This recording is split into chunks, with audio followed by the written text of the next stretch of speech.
Hello everyone, welcome to the channel. I hope you are having a great day. Let's start with today's stories. Am I the idiot for shouting at my sister while she's on her deathbed? My, 26, female, sister Nancy, 39, female, and I have had a strained relationship for as long as I can remember. For a bit of background, Nancy's parents were my late aunt and uncle, who passed away in a car accident when she was 6 and my parents adopted her. Growing up, I realized that she got more love and care than I did, but I just wrote it off because I didn't want to blame her for her trauma or how she handles triggers. When I was a teen, I got tired of her always needing to trump my accomplishments or be the center of attention. I finished high school when I was 16 and after I received my matric results, my parents planned a big party for me, but the week before, Nancy fell down a flight of stairs and my party had to be cancelled. As I was sitting in the waiting room with my parents, I had an epiphany and realized that a lot of her accidents coincidentally happened when something big was planned for me. For example, a month before my 21st birthday, which was going to be spent on a cruise, she started having dizzy spells, and a few days before, she fell off the roof as she was trying to patch a few leaks. Rightfully, I was upset, and my parents lashed out at me for being selfish when my sister got injured trying to do something to help them. When I graduated with my MBA at 22, she became very sick after eating shellfish, which everyone knows she is deathly allergic to. The day after my partner proposed, she got into an accident while driving on a sunny day with great road conditions, saying that she didn't see a light pole or something. He threw me a surprise engagement party, and guess who accidentally ate prawns and was rushed to the hospital halfway through the party? To avoid any drama at my wedding, my partner and I decided to elope with a few friends, and it was the first time something was all about me, for once. My parents were bitter about not being part of wedding celebrations, so we planned a reception-type thing for friends and family on our second anniversary. My dad will walk me down the aisle and my mom will do the something old thing, etc. They had been buzzing with excitement and looking forward to the wedding.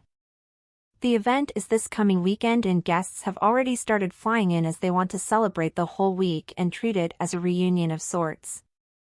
But like every other big moment of my life, I am writing this post sitting in the hospital waiting room because Nancy apparently had a big psychotic break because her boyfriend dumped her in February, so there's a psychiatrist admitting her for 21 days as he believes she's a danger to herself. My parents are trying to talk me into postponing because it would be heartless of me to celebrate while my sister is cuffed to a bed for the next 3 weeks. I had a meltdown of my own and told my sister that if she wanted to go to heaven that desperately, could she not have done it when we were younger so I could be spared from all her drama, and now there's a handful of family members who are calling me a cruel bridezilla for taking my stress out on my sister when she's so unwell. I told all of them that I would be proceeding with the wedding as a lot of time and money had already gone into it and they're welcome to mope around the hospital to support my sister. They told me that I was unfair for making them have to choose between a party and my sister who is on her deathbed. Edit. I know she isn't on her deathbed. Any sane person reading this post knows so she's not on her deathbed. But to my family, this is a life or death situation because only God knows what they'll do to her in there, and they're especially incensed by the very limited visitation because they're convinced the psychiatrist is doing it so she can get pumped full of medication and so the hospital can make money, yada yada yada. OP gave more information in the comments. I have already spoken to the psychiatrist assigned to her, hence the very long psychiatric hold. That's just another thing that pissed my family off because they felt I did that to be spiteful, even after I pulled out every receipt and date I could think of, spanning the past 15 years. They, OP parents, just tell themselves, and everyone who will listen, that because she has such a traumatic history, any big events or stresses might trigger something or another that leads to her getting hurt. Funny enough, she's never gotten hurt before any of her milestones and is fit as a fiddle at each celebration that's for her. I googled the disorder, borderline personality disorder, as well as some other syndrome a lot of people mentioned, and it felt like a light bulb literally went off above my head with how many things suddenly made sense.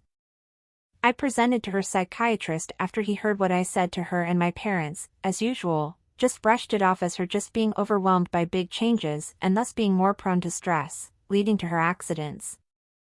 I'm genuinely trying to remove myself from the whole situation, but there's still a part of me that wanted my parents on my side just once, and that part is very hard to let go of.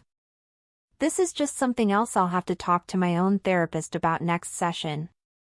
She's done it so many times, knowingly eating something she's deathly allergic, that the EpiPens aren't as effective as they used to be, and she now has to be rushed to the hospital and get tubes put down her throat and stuff.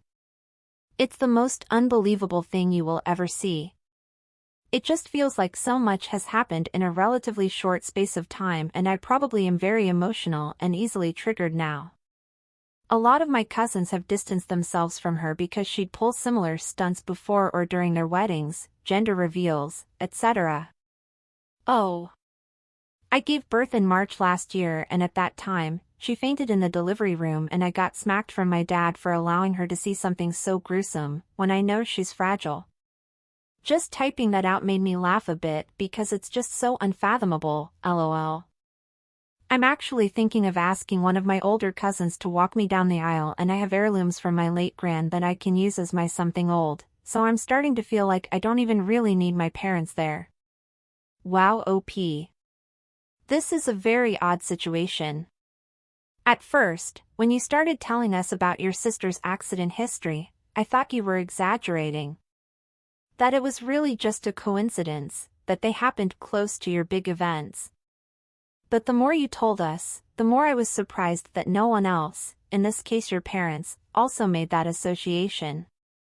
Maybe they didn't realize it, maybe they did, but they chose to ignore it, because they couldn't believe that she would deliberately do something like that, just to spoil your celebrations.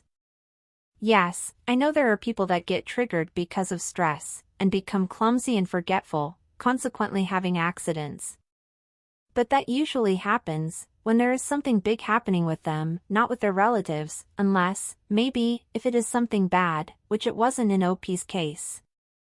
I think that after you decided to elope in the first time, because of this particular reason, and then she having another crisis so close to your wedding celebration, if I were your parents, I would at least reflect on what you've been said, and try to remember the other times this happened and how many of those crises were close to your milestones.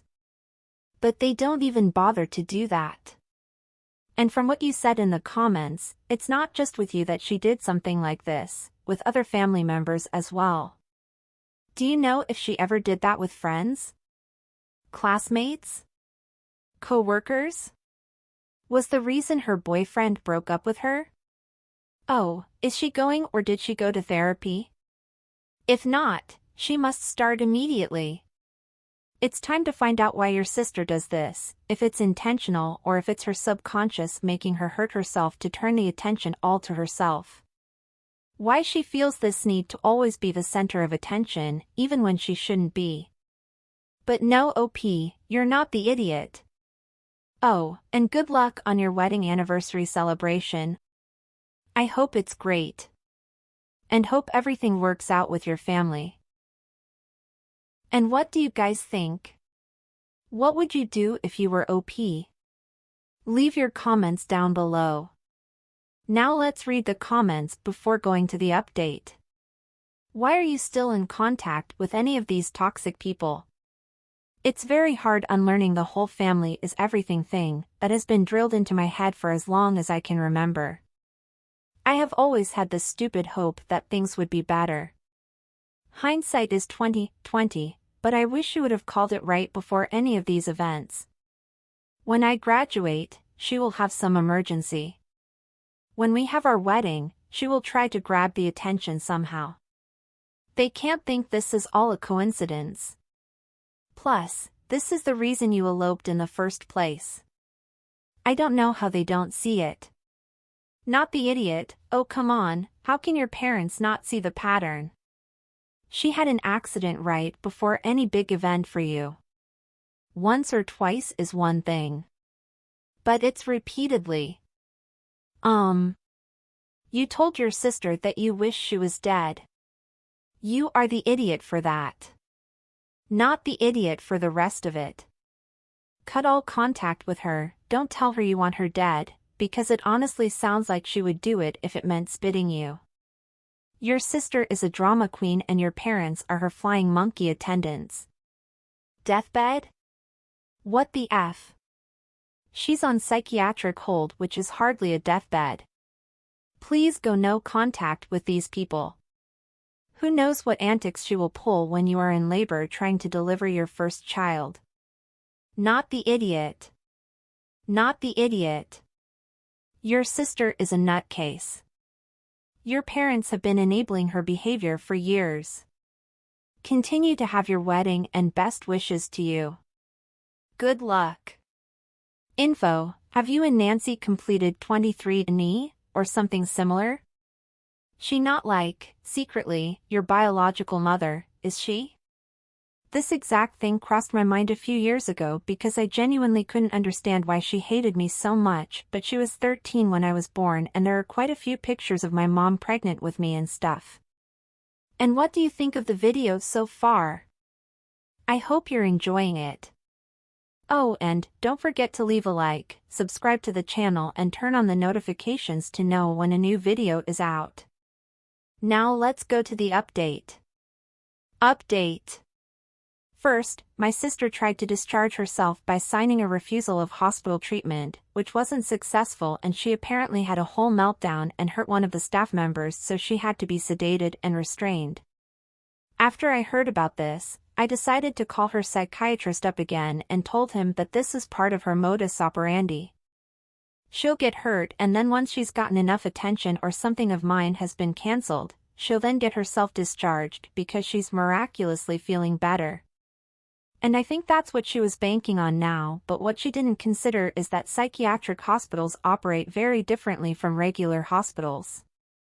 I also think she realized that for the first time, her plan wasn't working and I'd still be celebrating something and tried getting out so she could physically disrupt the ceremony, but oh well. The day after I made the post, I took the suggestion quite a few people made and created a whole spreadsheet of the incidents.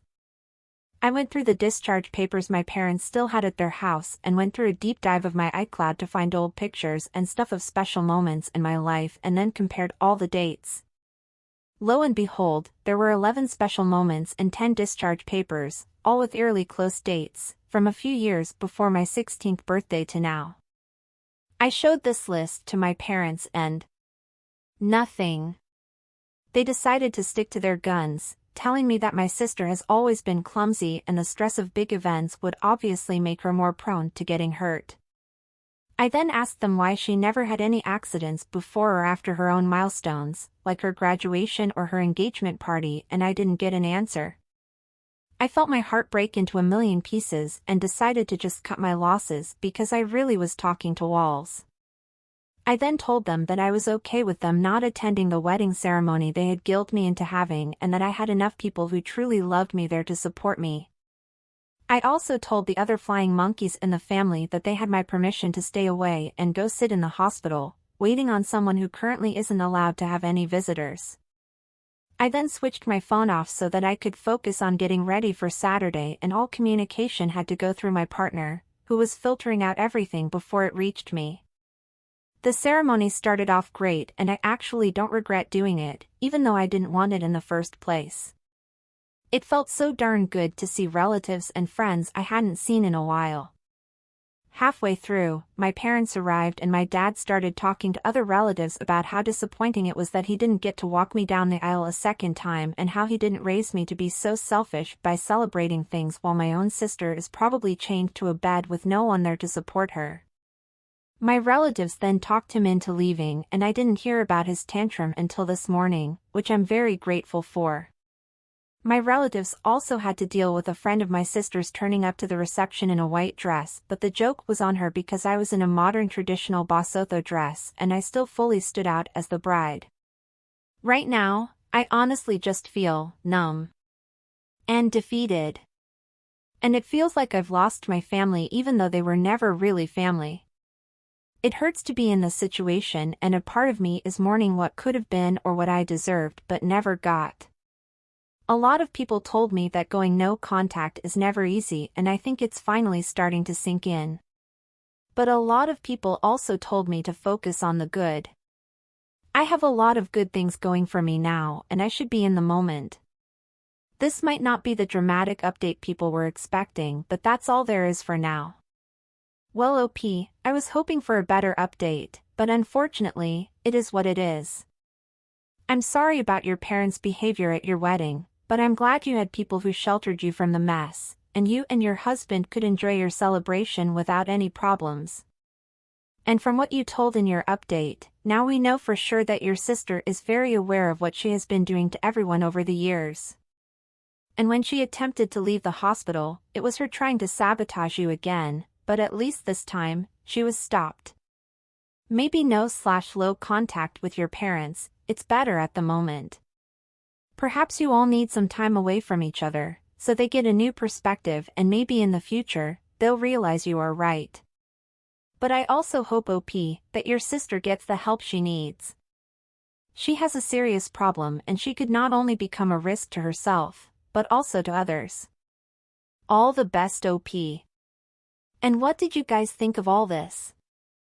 Have you know or heard of someone like OP's sister? How would you act if you were also going through something similar? Don't forget to leave your comment. And that's it for today, everyone. I hope you enjoyed.